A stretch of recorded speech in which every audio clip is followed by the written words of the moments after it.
is equally symptomatic. You don't, the courage it takes to walk out of that is far more to be admired than a battered woman from a higher strata, I would say. In fact, this is really important because I remember when I was growing up and I would hear Kamwali Bai saying that "Nahi, maine marad ko chhod diya, wo bahut marta tha, ya wo pita hai," and everything. I used to be really fascinated and wide-eyed with wonder, that how are these women so strong that they can, that they can just say that, and clearly they're working women, they have children, and they're struggling against all these odds. These were heroes to me in some ways, not because they left the marriage, but because they were speaking of courage, the kind of courage that I couldn't imagine women having. And so I think that a lot of the lower strata of society, those women were some of my heroes. And you can see that in my book as well. That's where at the grassroots level, the woman from the village emerges as a hero. And the rest of us are sort of in this confused middle-class morality state where we're making everyone else unhappy, if we are not happy. So I think it goes down to the notion of happiness, really. A long time ago, people constructed for us this notion that you get married and you have children and you have, develop this kind of thing and, you will be happy if you have children kind of a thing.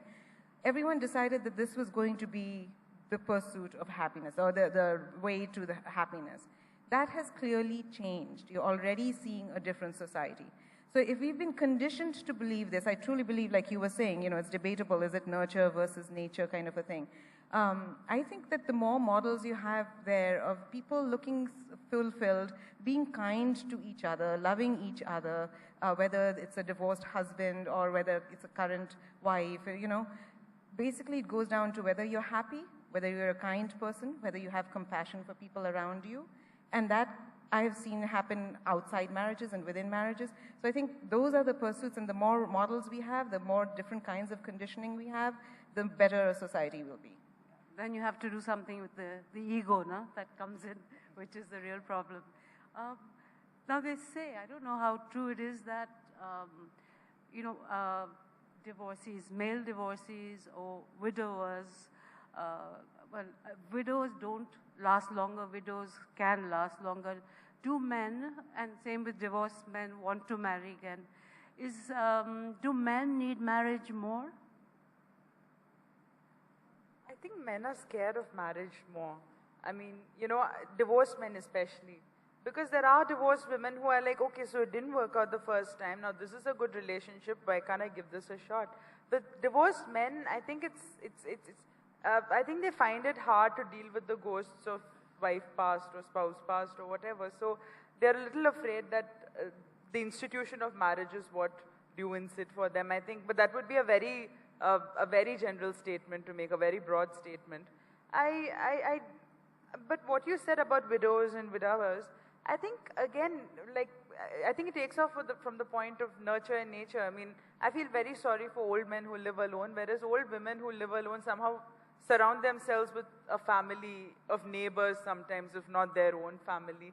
Whereas there's a sort of loneliness to old men. I don't know if that would apply in the case of male divorcees versus female divorcees. What you're saying reminds me, because long ago I'd done a story on loneliness, and in that it emerged that, you are lonely actually within a family, and especially for a man who's lost his wife because he'd left the wife to deal with the children and everything else. The whole emotional part of life, the wife did. So when the wife is gone, he had no connection with the rest of his family because he hadn't done it. I think that is changing. The notion of fatherhood is changing amongst many people. But there is that fact that maybe, in some ways men are more vulnerable to this. What do you feel? This notion of loneliness, I would say that, you have heard from people who are married that there's so many people that are deeply lonely within marriages, So when I was getting divorced, there were a lot of my friends who were married who came to me and were talking, and I thought they were coming to comfort me, right, to make me feel better, but they were coming to talk to me about their marriages, and they were saying, I am so lonely, I feel terrible, and I feel trapped, and I want to get out. And I said, look, I'm not opening some bureau of divorce here, you know. I don't want to be that woman that you come to. I really, and you know, it's kind of like you look at each friend's circumstances, right? There are some friends, I cannot even imagine them outside a marriage, right? They've constructed their life around their marriage. And I tell them, no, it's beautiful. Why don't you work on the marriage? Or why don't you go for counseling together? Or whatever it is, work on it. But I've seen so much deep loneliness within marriages. And I think often it's women that face that kind of loneliness. And when they leave those marriages, I would disagree, Nandini. I think men tend to want to get married quicker because their whole world falls apart, right? There was so much of a support structure with the woman and the children, everything. Their world falls apart and they tend to remarry sooner. In India, of course, the woman, you know, you want her to be in the marital setup, so she may be another arranged marriage or whatever it is. But in the United States, women tend to wait longer after they've went through one divorce. They tend to be much more careful and tend to enjoy their freedom, and their health gets better. What about the need? I mean, you live in the West, but I was just thinking need for marriage counselors, because obviously some things you can sort out. So do you feel we should have more marriage counselors or good ones? Is there a need? Family used to take care of a little bit of that, but maybe in the wrong way sometimes. So Fahad, what would you feel? Marriage counseling? Sure. I mean, given that I'm absolutely the wrong person to ask this question to. You're an observer of society, Yes, right? Absolutely. Yeah. And there I can share something even more interesting is that I've spoken to a couple of marriage counselors who've met me socially and have been extremely indiscreet about their clients. And so I thought, oh my God, if ever it came to that, I would certainly not be confiding in that. Of course, I'm sure that's just a huge aberration, and there's professionalism in every field, but I was certainly very scandalized when I heard the kind of thing. So it's interesting. Of course, people go. We all know people who've been to counselors. Many of them have come to the realization that the counselor has advised them it is wiser to end the marriage and make a new beginning. And I think that is solid advice. And if it comes with professional endorsement, it validates the decision and makes it a far more, informed one, which is terrific. Yeah. Marriage, and can we just bring in a little bit of fidelity, infidelity? Like in the States, it's a real no-no, whereas European societies, Indian societies also, you look a little bit the other way. So I thought if you had some... So we were talking a little bit about this yesterday. I have some friends that believe in polyamory, which means you have loving and sexual relationships outside a marital situation, but you have multiple. It's not something that I support it, but I cannot be part of that because I think with my cultural background, being raised in India, that's it's a foreign concept to me, and it's hard for me to even think of that. But with my friends, when I see that they have these kind of relationships that are actually working out, and they seem to be, again, supportive of each other and all of that, even though I may at a soul level reject that, at another level I feel like that's interesting because they have these relationships that are far more sustainable and are far more about respect for each other versus like sort of jealousy or subjugating the partner.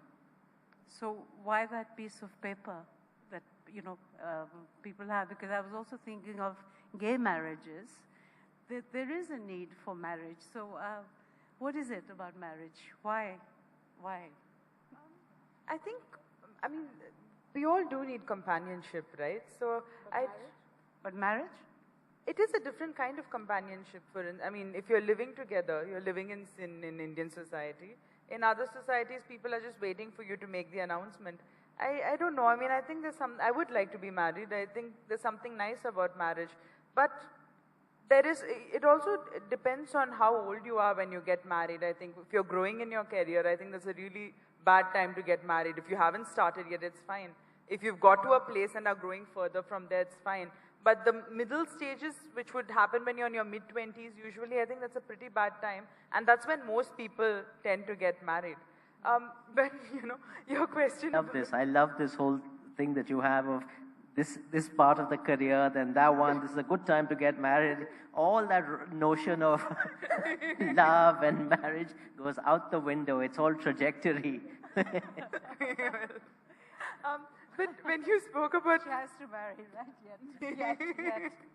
So when you spoke about infidelity, for instance, I've seen this happen a lot. In fact, one of the couples I'd interviewed for the book, I didn't include this in the book because it was too personal, but the man cheated on the wife and then told her about it and said, okay, now it's your call, you do what you want. Now it's a sort of like a deathbed confession. You're unburdening yourself at the cost of screwing that person's life or last moments or whatever. Now if you've cheated on me and I say, okay, that's fine, now I can't throw that back at you because I've forgiven it, I told you about it, and if I walk out of it, then I walked out. You didn't walk out, you gave me the option, I walked out. So I think that's terrible. I mean, I think if you've cheated on someone, there's been some temptation, but you love that person, I think the one good thing you can do for that person is to live with the guilt and not tell them. That's my perspective. Oh. What I would say, I'm going to go back to the thing that you said about gay marriage, because again, that was a huge, where I come from, especially in Seattle, is very, very liberal and leftist and has been very supportive of legalizing gay marriage. And I think, the joke with our gay friends, with, those of us that are heterosexual or single, you said, welcome to the pressure, okay, welcome now, you have the right to be married. Welcome to the pressure that people are going to keep asking you and your partner, when are you guys going to get married, right? So the people that had, that as a problem now, it's universal.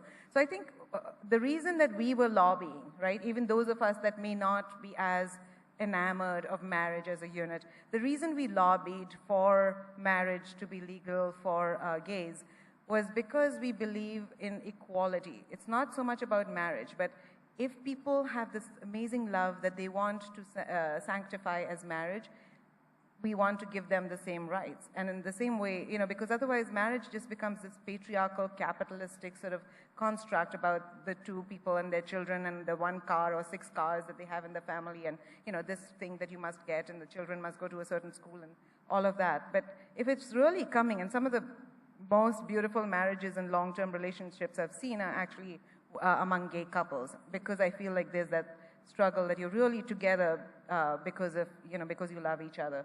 And I think that's why we supported that as well.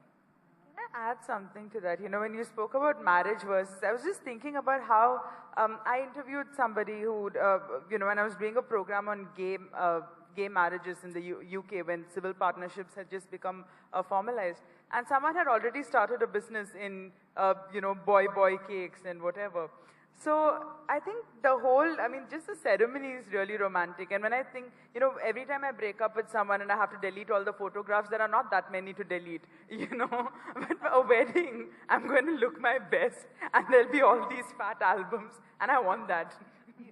You bring up another point. As, there are more single people, marriages of course, you find that from 2 days or 3 days, marriages are now 7 days, 8 days, all over the world. The whole thing about getting married has become so complicated, expensive for people who are liberal, educated. They want every single ritual, and if it isn't there in your community, take it from another one. We've got to thank Yash Chopra for the Punjabification of marriage, but there's so much emphasis on all these rituals which actually don't mean much if it's, not part. So, yeah, well, you were going to say something. I was unfortunately at a destination wedding in Samod in Rajasthan, extremely expensively organized, 7 days of celebration, all the trappings with it. And finally, and this was an Indian girl and an English boy, he had a notion of arriving on an elephant. So they had to spend 5 lakhs to organize an elephant to come so that he could, from the gate, be brought to 200 meters on an elephant. So these sort of fantasies that people are living out in these ways. Then, if that was not obscene enough, the girl had the bidai, in a dolly with palanquin bearers and everything, and she was put into the dolly. There was huge amounts of weeping and hugging. Every single guest at the wedding, the mother, father, bawling their guts out. The palanquin is lifted, goes round the courtyard and comes back. The bride steps out, and it's back to normal. So this Yash Chopra, whatever northern construct of weddings, and is obscene in my opinion, as it is in yours, I'm sure. No, Balle Balle is all very well, but you know, in Washington, my daughter lives there, and the marriages, there's one tired, retired circus elephant who goes all over the states when there's a marriage. So you have to have everything there. And now you have it to such extent that one woman told me, you know, we had to go to India for everything, for marriages and all. We have it here.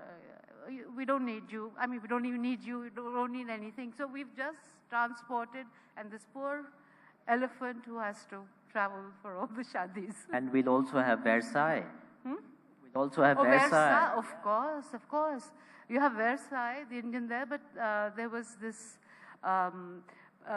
businessman who was getting his daughter married, and he sent a man to Thomas and Jefferson's home in Monticello, because he wanted to recreate Jefferson's Monticello in, was it Rajasthan or Delhi? I don't know. So it's marriages, weddings are fantasy. Yeah?